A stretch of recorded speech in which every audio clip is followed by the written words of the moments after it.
This is the Real Estate Investing 365 podcast, your go-to source for real estate investing strategies so you can start living the life you want and get where you want to go.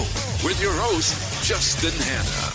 What's up, man? Thanks for being here. Hey, it's good to be here, man. I'm excited to rap with you for a while and see where we take this crazy conversation that it's going to be in crazy times that we're living in.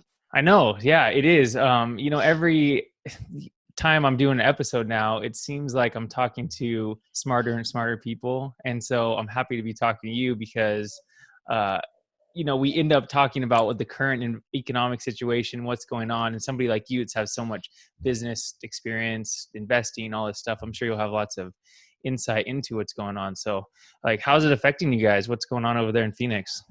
Well, it's very quiet. I've noticed that it's quiet in the streets, except at night. I think people are trying to figure out what to do, and so like that's just natural. Fortunately, there's not any rioting or things. I think that there's going to be that at some point.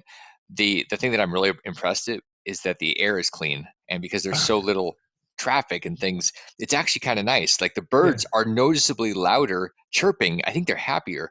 So I look at the things. You can watch CNN or Fox or whatever all day long, and it taints your perspective on everything. And I look at the way I look at this is there's an opportunity for us to shift our thinking so that we have both sides of this. We need survival thinking. I mean, we have to have toilet paper. We have to have food. We need to be thinking about how we're going to pay for things the next few months. And we also need to be looking beyond this because at some point we're not going to be in the middle of this like war that we're having. And I think some people either have their head in the sand, like ignoring it's happening, or that's all they're thinking about. So I've been through this before, and I know what it's like to have one type of thinking in the middle of it, and you miss the entire opportunity if you do. And that's where most people are. So hopefully we can give people some ideas and some ways to maneuver the thinking and just kind of disrupt what we've been going through to give them a shiny light at the end of the tunnel. Yeah, and especially I think that has to do with the way we are today. Maybe like the younger generation, like us or even younger, is instant gratification. From all like social media or just everything. Grubhub bringing food to you, Amazon 2-day delivery. It's like we get into these situations and then nobody can think in the future. Everybody's like stuck in now and it's into the world and it's going to be like this forever. Whereas maybe back in the day, something like this might not have affected the whole psychology side of the country as much because everybody's like, they're in their routines. They're not so connected to social media and the news cycle and seeing it all day long. And it's just, there will be a light at the end of the tunnel, right? Just like in 2008. There's going to be a shift. I mean, one of the things I'm also grateful about this, and I think it's really useful for us to consider this, that we have all these connections and we've been as disconnected as we've ever been in human history. It's like you see, I'm guilty of this. It's happened where I go out to eat, or when I did, now I'm not, but when I did, and I look around and everybody's on their phone. They've got five people at a table and there's 5 phones out. And sometimes that's me. And what I'm seeing now is people, or at least hearing about it, because I'm not leaving my house hardly, people are starting to connect. They're breaking the internet because they're connecting on Zoom and everything else. And I think that's really valuable that we're starting to realize, hey, there's a necessary relationship beyond text messaging or a Facebook feed. So I think there's a huge possibility that we become more connected through this thing. I was just listening to a health podcast today with, what's his name? Dr. Stephen Gundry. I don't know if you ever heard of him. He's like a big, longevity type doctor and all this stuff. Anyways, he was getting into like, primates is, we are as humans are not meant to have all this social isolation. We're meant to be like surrounded by people, and it really helps our mental state and our bacteria inside our body, you know what I mean, can change based on who we're around and different things. And he said it could have a dramatic effect on depression and all these different things and social isolating. But one good thing is that we have this like Zoom, right? So we're able to at least see people and connect, but it's still nothing replaces a, real life connection. But most of us are home with our families and stuff. And whether we haven't killed each other yet, it's still a good thing, Well, who's prospering or who's going to prosper is divorce attorneys. Like they're going to be busier than ever. That's so funny. Me and my wife have been like at it lately. I'm like, oh my gosh, honey, like we used to get to the gym because we own a gym, and she's in real estate also, and so she can't go to the gym. She's not doing a real estate thing. She's like, a lot of stuff's not happening, and I'm like, honey, okay, we need to figure this out because it's stressful. But Yep. um, what do you think? What do you think is going to come of this? Do you think it's going to get worse, or do you think we're kind of it's like a hose, a pinched hose? It's going to just come back on just as hard as it was when it gets over. Or what's kind of No, your prediction? my if you look at what we've been doing the last decade, we've been building an entire fraudulent system based on free money. Basically just trillions of dollars being pumped into a system, and it's puffed up every asset class. And so what we needed was some type of prick. And when we talk about the black swan, the CV19, it didn't matter if it was that or something else. It just pricked the bubble. And so is it going to, I see a lot of predictions by people that have interest in it bouncing back, but I think it's not. The short answer is no, it's not going to just come back and everything's going to be back to normal. Regardless of whether we come up with a vaccine or whatever, this problem will get solved, but the economy is going to shift. What I'm seeing is that we're likely to have 25, 30% unemployment, global depression. It's just what the reality is of shutting everything down. And it's pretty much everything is shut down. So on the other side, so that's scary and terrible. That is a depression. I mean, that's 1929 type of stuff. The great part about that is it flushes things out. And when you think about a fire, we try to put all these fires out, but like I grew up in Alaska and it was always on fire. Like every Mhm. summer it was just on fire. Yeah. And it was the natural way that nature cleanses all the underbrush and different things. And we need to clean out and cleanse and get rid of a lot of this stuff. We've got a lot of phantom operations, phantom banks, different things that should not be around. And they're there because they have really cheap money. They have they don't make any sense. Fundamentally, they don't make sense. Getting rid of those is going to allow us to redeploy as a society, redeploy the people and the capital into things that we should be doing versus the ones that were just existing in a bubble. So I think this is actually going to be great, and it'll bring down asset prices in things like real estate to where there's going to be unusual opportunities that I say unusual because the last 10 years, like Yeah. short sales are almost non-existent. Certain Right. things, bank repos, what is that? Everything has been going up. So I actually think there's going to be an incredible opportunity, probably the greatest of our lifetime at the other side. Yeah, it's interesting. You don't really know who to listen to. I kind of agree with you because it's like, it can't keep going up forever. But on the other hand, I think, w- everybody was saying how strong the economy was before this and like that it was on sound principles. You know what I mean? Like, Hmm. there was low unemployment, like, job creation was at an all-time high, and GDP was at all-time high, and all this stuff. And it kind of almost, for me, I guess I don't understand it enough to understand, like, well, if it was all good before and then all of a sudden we just had to stop for a minute, why wouldn't we just go back to how it was before? But at the same time, if those small businesses and everything across the country can't sustain, carry themselves through with the stimulus package or whatever, I guess they'll just end up going out of business. Like, I just don't Well, understand the whole economic system, I guess, well enough.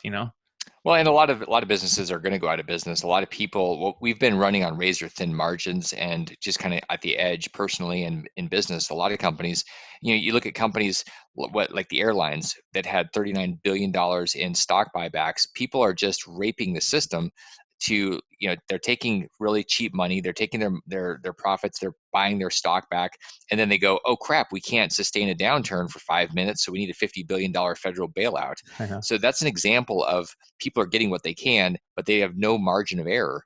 And when there's a lot of deleveraging, when you have to pay debt, the problem is most of the system is based on debt, and debt doesn't just go away. Like if you kill debt, it shatters a system that's levered up as much as it is. So it's not that we can't go back to work. It's that you've got these legacy problems, legacy costs. You've got pensions that are bankrupt. You've got a lot of stuff that's systemically not stable, and it's starting to fracture. One of the things that happened last year was the repo market started showing signs of problems. And the repo market, for those that don't know what that is, it's basically where banks say, hey, we need overnight money, and one bank will lend to another bank. Well, normally, if banks are solid and everything is good, banks are happy to lend to another bank, and it's good. Banks stopped doing it, and so the Fed started bringing in billions of dollars to patch this up, because if a bank needed money overnight, you can't just not have the money. You have to do it. So the Federal Reserve jumped in and said, okay, we're going to start doing this in a major way in the last few weeks. And now it's like $1 trillion a day that they're doing. So these are systemic problems. And it's why I say we're going into a depression. It's going to be a global one because everything is shut down. I mean, China was coming out of this thing and then they're back the day we're recording this. They're back shutting things down again because they have a cluster that popped, meaning people are breaking out again with this thing. So we're gonna have to get to the point where we have an actual solution for it. In the meantime, it's creating a lot of drama and trauma, and it's not something that I would love. And I remember I was a realtor years ago, Uh, and the standard thing with the National Association of Realtors was it's always a good time to buy real estate. It's always a good time to buy a house because it's in the self-interest of that industry. And so what is Wall Street going to say? Oh yeah, buy on the dips. They're not going to say, wait, we're going to go down another 50%, which is what we're going to do. They're not going to say that. So you just have to really be, I think it's about thinking pragmatically and rationally and understanding that the system has been bubbled for a decade or more. And we have to delever this thing, or we're going to have a very unsuccessful generation. So I think that's kind of the process. yeah, and it's funny you mentioned like other companies, asking for bailouts and things, and I heard something that the cruise line industry is asking for bailouts, but a lot of them, their businesses are based overseas, so they haven't even been paying taxes. But yet now they want the United States to come bail them out when they haven't been putting it in the first place. So that's kind of Ironic, crazy, isn't it? ironic. And then all the new airline and cruise ship or cruising companies that were created over the last, right before the stimulus package got approved, so people could then apply for the bailout money. Did you hear that? I did There- not hear that, but that there- totally makes sense. And there's insider stuff, and oh yeah. this is a big part of the problem. There's manipulation of the system, and it's kind of like these companies that go and they use their profits or they borrow money, big companies. And a lot of the reason the stock market has been booming is because companies have been able to borrow money and then buy their stock back. And so when you do that, it drives the stock shares up, but it makes the balance sheets really, really unstable because they're loaded up with debt. If you look at major S&P 500 companies, that's happened unbelievably high amounts of times. So it's manipulation, and who does that benefit? It benefits the executives that have stock options. So these people are raping and pillaging the system, and then who do they go to for a bailout? All of us that are out there sweating and bleeding trying to make a living and paying taxes. So it's I get the upset right now where a lot of people are saying the system is not fair. I get Bernie Sanders' argument where he's mad, and Mhm. and he says because it's this kind of crap where people are manipulating the system and it's not right. They're abusing the people that are out there that don't know how the system works. So Yeah. it has to get cleansed at some level, in some way, and that's what we're facing right now. Yeah, and that's just it. What you just said was so many people out there don't understand it, right? We're all in our own little bubbles, and most people aren't like sophisticated, like stock market investors. Even though if we understand, most of the people listening, I guess, would understand real estate investing, but not stock market, not how the whole, you know, all that market works. I don't even know what to call it. You know what I mean? So we're just in our own bubble, and we don't realize that there's like backroom deals getting made for centuries, out there, and just gonna wreck the world economy. But yeah, we'll see. Might be a good time coming up for us, but we could probably go on that forever because it's all we've been hearing about. But why don't we dive in a little bit about your background? Because I know you bought a lot of property, and then you end up starting this financial services company, which probably plays into um, exactly what we're talking about now. So why don't we go back where you got started in real estate and give us a history. So it's funny when I started real estate because I went down the path where a lot of people go. I went to college and then they threw me out of college because I started a bookstore in my dorm room that put the other bookstore on campus out of business. And they said either shut it down or leave. And I said, well, it's paying for school, and let me think about it. And I quickly finished doing all my things, paid for school in like a week, and then left because I was being booted. And at that point, I was thinking, okay, what am I going to do? It's probably something not conventional wisdom. Mhm. And I was selling some insurance, and a friend of mine said, I've got a house that I want to buy, but I need money. I said, I'm selling insurance, and I've been doing this for like a year and a half. I don't have any money. He said, yeah, but don't you have credit cards? So we charged my first rental house on a card, and I ended up going from there to a place where 4 months later I was 30 days away from bankruptcy, and I went, okay, well, this is a problem. So instead of filing bankruptcy, I went and bought 8 houses, and that got me out of that lull. And so sometimes a lot of like thinking about now, sometimes it's not about just working with what you've got, it's expanding your pie. It's saying, Mhm. okay, what else could I do? I'm running out of money, or I lost my job or whatever. And it might just be asking a better question. That's usually the answer, is asking a better question. So I started doing what I learned at seminars, and I went out and bought 150 houses, and I thought I was Superman. Like, I was Yeah. 10 feet tall and bulletproof, and it worked out really well. Made millions of dollars. And one of the problems I had was, I thought, okay, I made all this money, sold all these houses off in '04 and '05, and I stopped thinking I could make a mistake. And so I went in and did more stuff. And one of the mistakes was that I should have taken a vacation for about 2 years. Yeah. Instead, I did what everybody else is doing, which is what they've been doing in the last couple of years. Everybody's piling in to certain real estate things without thinking. And Hmm. when you do something where you follow your gut because it seems like it's a good idea, it's called gut is gave up thinking. Like, that's what people are doing. They're not thinking. Gave up thinking. Yeah, that's And a good one. I'm gonna make yeah, that and the title of this episode. yeah. I mean, when you that's what people are. It's like gut instincts. You don't have any gut instincts because you haven't been through 3 cycles. I Right. have gut instincts because I have scar tissue, and that develops an emotional intelligence, and it allows you to actually have a gut that connects with your brain. Most people's guts are disconnected from their brain. So, I mean, truly, this is what happens. So when I didn't take a pause, I went into all these other deals, and I said, okay, I'm super investor, and I went out and took my $5 million net worth, had a $20 million portfolio, and in less than 12 months, that five turned into a -5, Oh, and it lost everything because what my ego thought I was invincible. what did you put it into that ended up losing everything? You name it, I was in it, and I lost everything. So I did apartment developments, building condos, multi-million-dollar house flips. I was land. I was in the middle of everything, So and because of the recession, that was during that mhm. time that it happened. Okay. And it was because I was speculating, because I wasn't doing things with fundamentals, and because I didn't do one of the things that Warren Buffett did back then and he's doing now.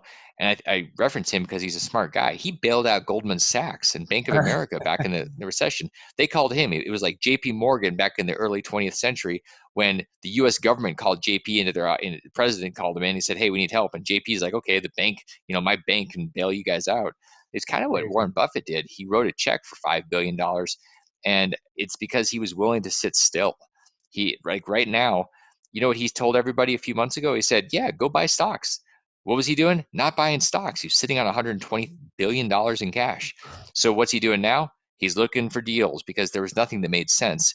And in 2006 and 7, things were not making sense. I knew that because I had been selling, but my ego said, oh, you are super smart, so go out and buy something. And everything I bought, I was speculating on. It wasn't about cash flow. It was about me thinking I could take on 5 to 7 projects in 7 different states, and everything would make me a million. It didn't. It lost me a million on each one of them. Wow, that's so crazy. Yeah, I guess it's all about that. You mentioned why the stock market's so high. I think it's because like the price to earning ratios, right, have been so out of whack. They were up to something, I think 18 to 1, and the average has been 11 to 1 or something, which that's just relative to real estate, right? So if we're out Mhm. there buying real estate, people have been, especially like syndicators, there's 12 million syndicators in the United States now. Not really, but there's an outrageous amount. And they seem to be buying properties at like a 4 cap and a 3 cap. And they're like, yeah, but we can raise rents $100 a month in Houston. You know what I mean? In a property that's, already $700 a month in like a depressed kind of area. I'm not doing it. So maybe there's stuff that I don't know. Obviously, there's millions of things I don't know, but it just didn't make sense to me. So that's why, I'd passed on a lot of different things, and, you know, now it's recouping and catching back up to everybody. So what ended up happening? Did you how did you turn yourself around from that big downfall in the recession and bring yourself back up? Well, the first thing I did after about 2 years of denying anything had happened in my mind, because I lived in denial, and I'm not talking the river in Africa. I'm talking about my mindset was nothing is, it's all good. Yeah. Like, it was not mahalo. Like, that's like, it was very bad. And I finally woke up one day and I said, okay, I need help. I need perspective. So I hired a guy that I spent a couple of years with, and it was kind of a coaching therapy thing where we basically asked one question. It was, what is true? And it became the central premise for my book Reinvented Life, that was written in 2012. And I had to peel the layers back. So every week I'd go in and we'd ask that question. I'd think about it, and then I'd go back and I'd spend a week just observing myself, how I was showing up. And what I found was that it's like, before the crash, there was a certain me. And then afterwards, when I was really digging into the truth, I realized there was a different me. The pre-crash, it was all about consumption. It was about money. More money was better. And then what I realized afterwards is more money is more. It's not better or worse. It's just more. It Mhm. accelerates who we already are. And I was like the biggest dick out there. And I was like, wow, I don't want to do that anymore because that's terrible. And so Yeah. on the other side, I said, well, why am I actually here? And what's the purpose of any of this stuff? I see that with people in real estate. They get excited. I'm like, okay, but why are you doing all this work? And they go, well, I'm gonna get a 17% return. I'm like, yeah, but why is that important? And oftentimes there's no real answer. And sometimes it's, well, then I'll have cash flow and I can do things. And I go, what are those things? It's like having $10 million in the bank, but why? And what I realized is the money gave me the ability to build systems, hire people, change people's lives, break financial shackles, and to teach people what I've been through. That's my why. It's not about buying another nice bottle of wine or something. And that's what a Right. lot of people are doing. I'm going to have pina coladas and travel. I'm like, okay. And then That'd be cool what? for a couple weeks. It is. It's super cool. I, Yeah. I highly encourage you to do it. I mean, when you can travel again, go for it. Have pina coladas, drink the wine, whatever it is. And then the question is, are you here? Did the universe, did God, whatever, are you here to consume or are you here to contribute? Like, what's your purpose? I guarantee you it's not here just to suck up resources. If that's the case, then you're just going to be kicked out by the universe pretty quick. That's my opinion. Yeah, no, that's I think most people struggle with that. I've struggled with that a bunch of times, like just trying to figure, especially in my line of work that I've done before transitioning more to real estate, it's like overtime's unlimited and you could just find yourself working 7 days a week. Oh, it's more money. Oh, no more money. And then I'm like, well, what's the point if I'm just working all the time and then I have all this money, you know, I can't spend it all. Like, what am I going to do with it or whatever the aspect is? But it's very hard to find like what you feel your purpose is. So what do you have any advice to how somebody can kind of work on finding what they feel is right? Yeah, it's a scary idea that will set you free. And the idea is there's something that you do most likely already where you get lost in it, where time just disappears. And for me, teaching martial arts is a good representation because I get lost in it. I mean, hours go by and I'm like, whoa, it's gone. When Mhm. I'm in the middle of teaching the financial literacy, when those type of things I get lost in. And there's something for all of us where we get lost in the work. If you get lost in the work, it's no longer work. It's the essence of you bubbling up and it makes you happy. It's like your soul is smiling. Yeah. And that's what we need to find. Oftentimes we get so obsessed with the money, we go, yeah, but if I did the thing that makes me happy, then I'd make half the money. Yeah. You get paid to be happy. I mean, hello, that's a really good thing. What is wrong with you? And people go, yeah, but it's only 50 grand or it's only 40 grand. Again, your life was not meant to be a cog in some machine and then you just get spit out and die. Like you're actually Mhm. meant to be a part of something and your essence, your spirit is why you're here. I really believe that, but we're so afraid that it doesn't pay enough. Like that's the dumbest thing ever. I mean, what are we, a bunch of hookers and whores and pimps? Like that's what we act like. Right. No, I definitely agree. And the one thing I feel why it's hard for people to figure out what that is because we're all caught up in the day to day, like doing the same thing, the grind over and over again. You get up, you go to work, come home, take care of the kids, go to the gym, come home, go to bed, or whatever your routine is. You know what I mean? It's over and over again. Well, what I noticed when I've left my current job before and I ended up coming back to it, but when I left, slowly what happened is, every day that went by, I got a little more creative and a little more because I was not stuck in my routine, right? I was like doing something new. And then my mind started expanding and I started doing different things. And then all of a sudden I started enjoying things more. So I think one thing people can do is like you need to force yourself maybe to get outside your box and try new things that you think you might be interested in. Like maybe if it's martial arts, take jujitsu classes or working out or bodybuilding or bicycling or anything.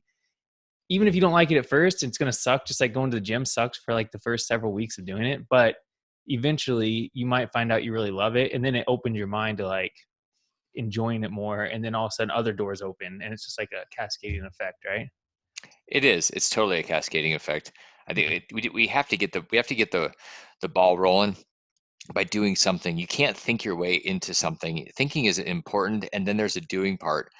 So I did a program recently where it was about the 11 styles of thinking from a book called Thinking for a Change, and I really unpacked this and took my spin on it. And it it's valuable. We got to be able to think, like we talked about in the beginning. There's survival thinking and there's opportunity thinking. You got to be willing to do both of those right now, because Mhm. one versus, one or the other is not enough. And then you have to do something. You can't say, okay, I've got a plan for my survival, but then I'm not going to actually order any food. Like, you have to do something. You can't have a plan for your fitness and your health and then sit home and not actually get off your butt. Like Like, guys it's taking steroids without working out.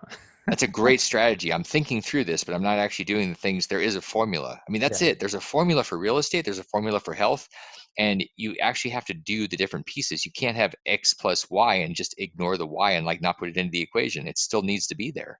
Yeah, no, definitely. So I guess that's where you kind of like found out your passion was, one, martial arts, you said, and then two was the financial, not assistance, but teaching people financial freedom or different ways to invest and like find financial security, I guess is what it is. So tell me a little bit about that. What you ended up starting your company, EQRP, I think it's called, Yeah. and what does that entail?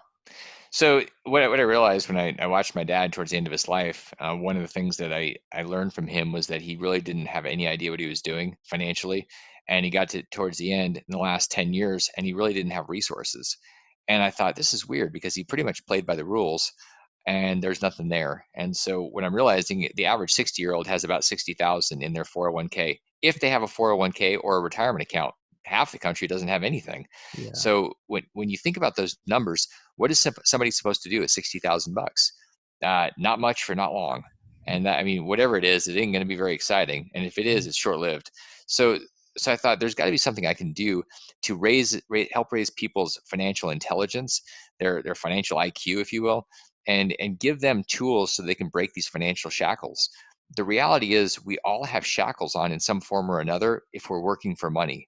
Hmm. I mean, and there's very few people that aren't working for money. Even the one percenters are generally working for money. I mean, the 1% is like $400,000 a year. Most of those people are working for money. Yeah. And so we the work that I'm doing with the EQRP company is to give people access and control of usually what's their primary piece of investment money, or their biggest part of their portfolio, and that's their retirement accounts. There's an option. It's called a casino. It's a roller coaster. It's Wall Street. That's one option. I think it's a terrible option. I think it's the stupidest option, to hand your money over to somebody and then just abdicate responsibility and hope it's going to work out. So good. So smoke a bunch of opium. 20 years later, you're like, oh, good. What happened? I don't know. I was really stoned. What happened? I got no money. Yeah. And where'd the money go? It went to the Wall Street system. That's not the best strategy. The best strategy is taking total responsibility. And with the EQRP company, our entire focus, the obsession, is giving people control and then giving them tools and ideas, ways of thinking, so they can actually do things like real estate investing, hedging against the out of control printing by buying physical gold, doing things that we're not taught to do because the system doesn't want us to do them. The system wants us to keep buying the paper products so that people can keep ripping us off and raping and pillaging us with fees. So the system, what we're doing is giving people control and a freaking fighting chance.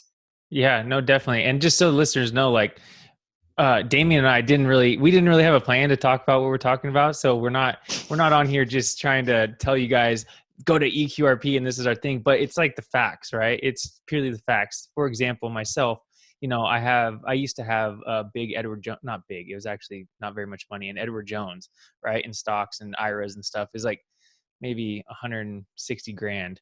And luckily what I did recently, a couple months ago, I took it out and then I put it into real estate through like self-directed IRAs and different things. And just happened to be great timing. But the reason I ended up doing that is because I had also been buying real estate over the last, 10 years or so, since 2009, I guess. So 11 years. And I realized, I started in real estate with $18,000 because if anybody knows my story, I sold my first truck and my dirt bike to buy my first house and kind of grew that. And over the 11 years, that $18,000 grew to like over $1 million worth of net worth, right? In just the real estate. And then I also had my Edward Jones account that started with like $30,000 in about the same time. And over 11 years, that thing was worth 150,000. And I'm like, what am I doing? Like, why is this in here when all of my other good decisions and money came from the real estate side? So luckily I ended up pulling that out. But I still have like a 401k and stuff, and I can't really do anything with it until I leave my company. But what are some things that people should look into besides like just the normal Edward Jones buy into mutual funds and bonds or whatever they're going to buy into?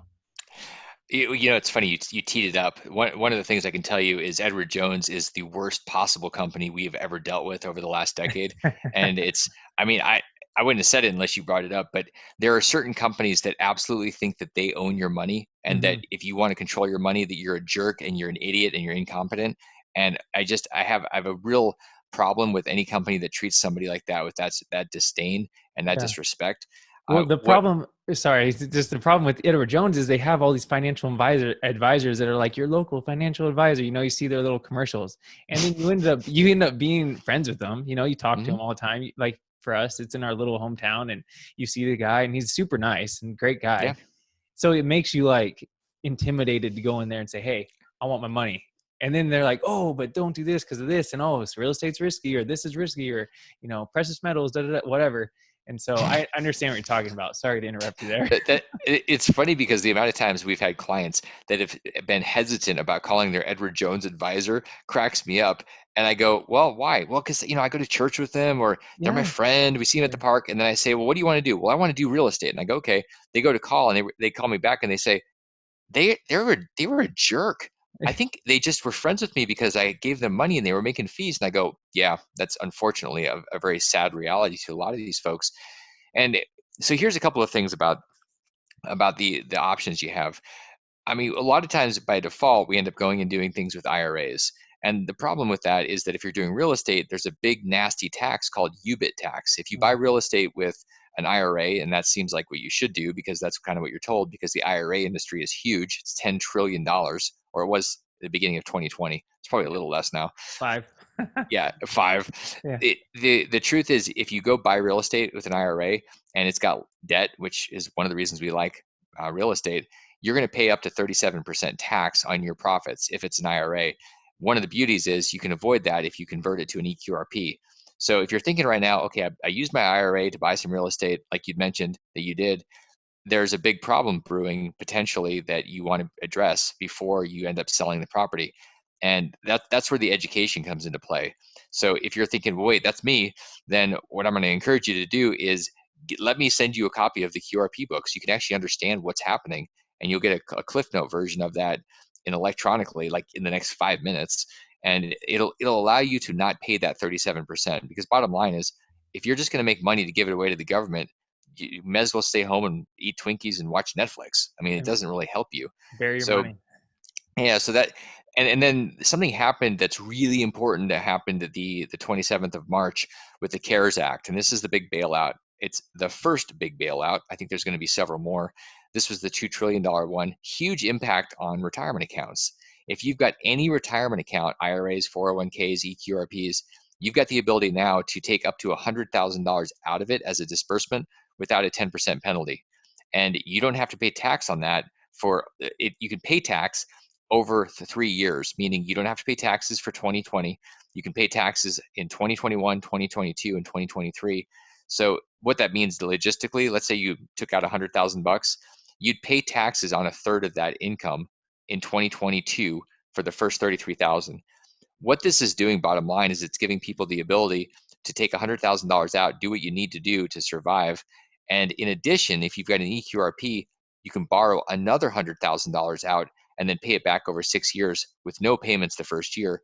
So you've got access to $200,000 out of your retirement money today if you choose to. It's a really useful tool, just appeared in the last week. So what does EQRP stand for? What is that? So EQRP is the Enhanced Qualified Retirement Plan. It's a type of 401k that gives you control of your money, and it allows you to do it whether it's you by yourself or whether it's you with employees. There's a company that likes to pretend that the EQRP is a marketing term, and I go, it's actually a completely different thing than anything else that's out there. And I just laugh because people like to tear things down that are a threat to them. The EQRP gives people control of their money to buy real estate, their retirement money, real estate, gold, private notes, all that kind of stuff.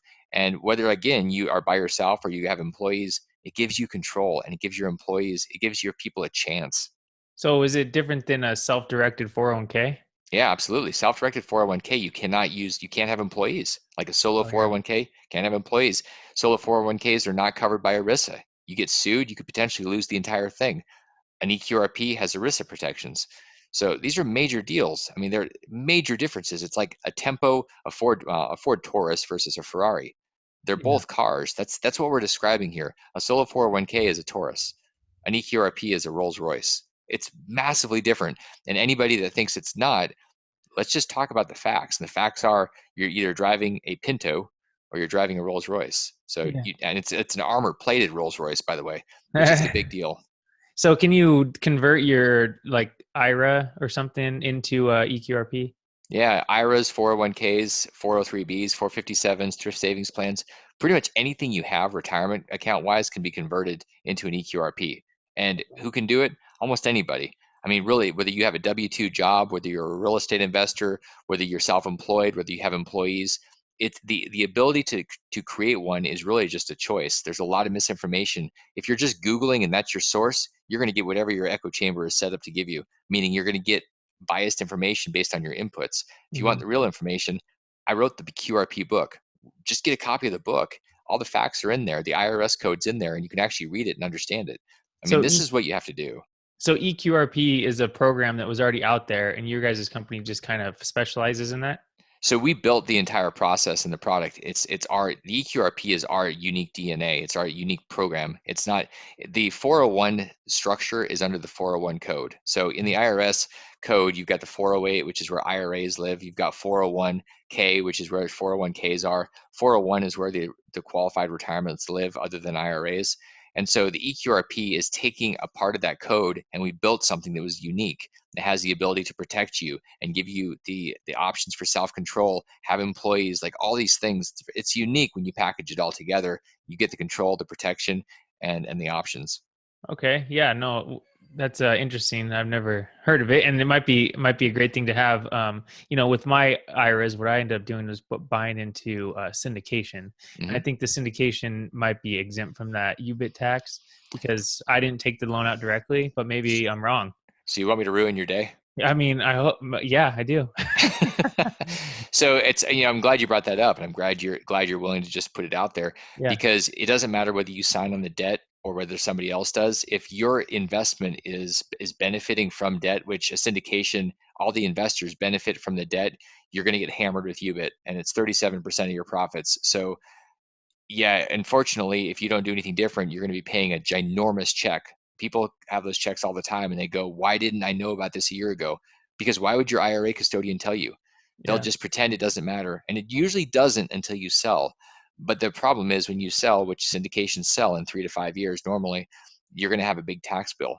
And you can move that asset from the IRA. It's called a rollover. It's an in-kind rollover. You move the asset from the IRA into an EQRP, and you are exempt, but you're Hmm. not exempt right now. And that's a huge common misconception that you just had, Justin. It's that if you don't take out the debt, you can't take out the debt. It has to be non-recourse anyway. So there's no way you could. Hmm. Yeah, I didn't know. I didn't know anything about it. So I guess I'll Merry look into it. Christmas. Thanks. I guess I'll look into it. But I mean, luckily, like you said, you can still like avoid that, right? And roll it over into Hmm. EQRP or something else or whatever. Yep. So is there anything else about the CARE Act that you noticed that came up? Because most people's not going to read through what was it? It's like 800-page Yeah, bill it's or like 800 pages. So there's a lot of stuff. There's a lot of gimmies. It was a big bag of goodies for everybody. The In retirement, there was one other thing. It was the RMDs, which are required minimum distributions. And this is if once you hit age 72, you're required to take a certain chunk, like 3 or 4% of your money.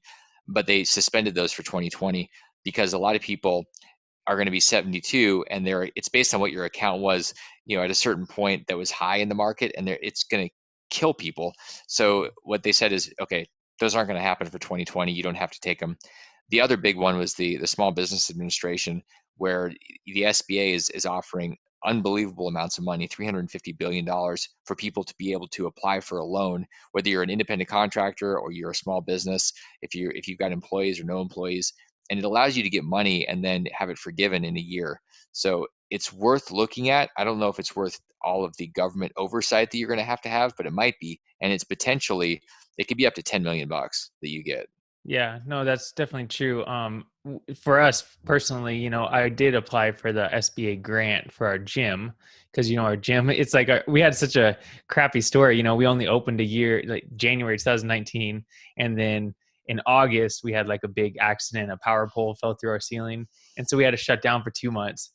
And then we just got reopened in January of 2020, and now we have to shut down again for this whole thing. So I'm like, dude, can't catch a break. So I did apply for the SBA grant. I think it's only like 10 grand or whatever, but at least helps cover, because I don't want to not pay the landlord because I'm a landlord and I don't like if tenants aren't paying me, so I still like feel obligated to pay him because, he's helped us out before. So applied for that. And then there's other things people can do, if your spouse is a real estate agent, a lot of times they might qualify for this. I don't know if they will or not, or if they're a freelancer or something like that. It kind of covers people in those fields if they can't work due to this whole issue. So what do you think people should be doing like with their business wise to maybe like set up and prepare for the, to be successful during this time or to be more successful and pick back up where they left off? You got any I, thoughts on that? yeah, I mean, right now the question is how fast can you pivot? How fast can you do something that will create value for people where you can Mm-hmm. exchange? And even if you can't figure out how to get an exchange in terms of money, figure out how you can create value for people. There, what people are going to come out on the other side of this with is, hey, there were certain people that were really valuable to me, and they're going to want to do more business. They're going to want to connect more. So finding ways to do that, serve people. I mean, it's a missing element. People are trying to figure out how to sell people. Stop selling and just start serving. And when you do that, you'll watch magic because the side effect will be all the money that shows up. And I see, before this meltdown happened, it made sense. Now it makes sense a ton.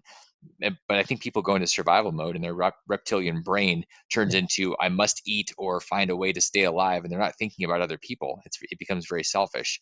So find ways to help people, be compassionate, be kind, and don't be a dick. Like Yeah. there are, like you're talking about with your landlord, like the thing you can do is say, hey, I'm in a situation, can you help me? Is there something we can do?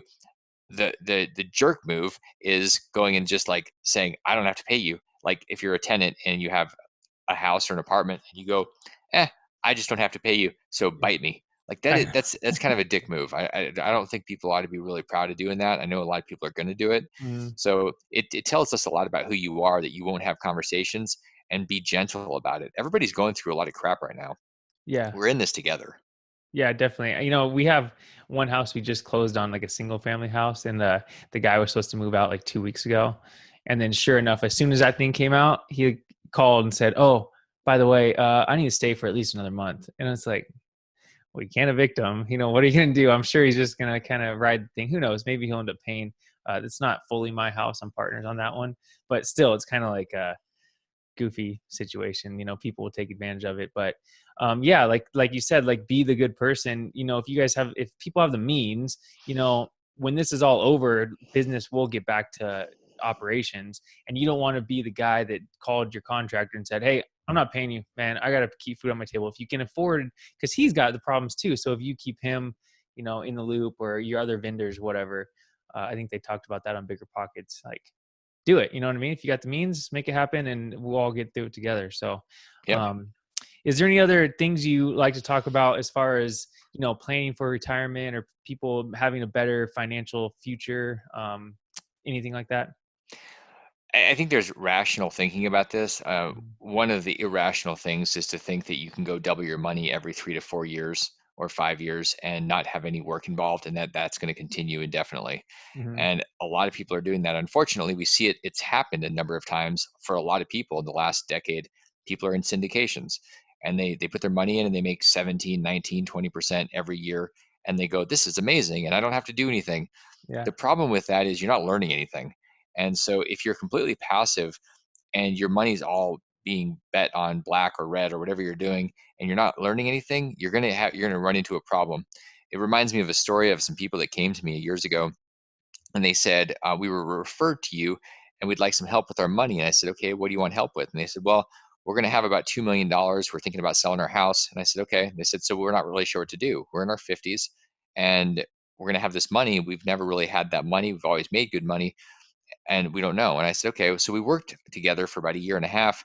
on them stretching their brain and really learning how to invest. And then I found it interesting. As soon as they said, we are good, we don't need to continue doing this work, it took them about 12 months to burn through the entire rest of their money. And so now they're sitting there getting close to 60 and they're thinking, what do we do? We have no skills. We have all we know how to do is go earn money, work for a living. And you don't want to be 60 and be out having to hustle. And I know a lot of people listening are saying, I am 60 and I am hustling. And I get it. And it's where you are. So you just have to, it's objective reality. It's where you are. Yeah. For people that are not 60, the question is, are you learning anything or are you just throwing down hoping because you're delegating all of the responsibility? I think that's the incredibly desperate, terrible thing to do because you're never going to actually be free. Even with $2 million, these people were not free. Most people listening are thinking, $2 million in cash, I'd be pretty good. Yeah. Not if you don't have any skills, not if you don't have any tools, because you don't have any experience that will allow you to be comfortable in case something goes wrong. Right now, everything is going wrong for a lot of people, and they're going, I don't know how to fix this. And if I lose everything, I don't know how to get it back, and I can't spend 30 more years getting to where I got to. So that's the biggest problem with being passive and not actually having any skills that you're developing. Yeah, it's like those lottery winners or NFL players. They say like Yeah. the average NFL player is, bankrupt after so many years out of the NFL or something ridiculous, right? Because Yeah. you don't build the skills. So I think that ties back into what we mentioned earlier with the instant gratification mindset that we have, or the younger generation. It's like everything's so quick, and especially the last 10 years of real estate has been the best real estate market in the history of the United States. And so especially 11 to 15, people was just making deals and everything was making money. No matter what you did, whether you knew what you're doing or not, you're making money.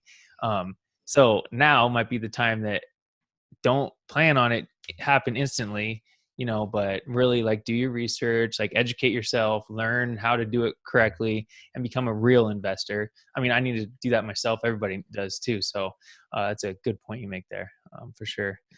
So anything else you have to say before we move on to the last little section? Any parting words of wisdom or something that you just drop bombs on us because you're doing it already?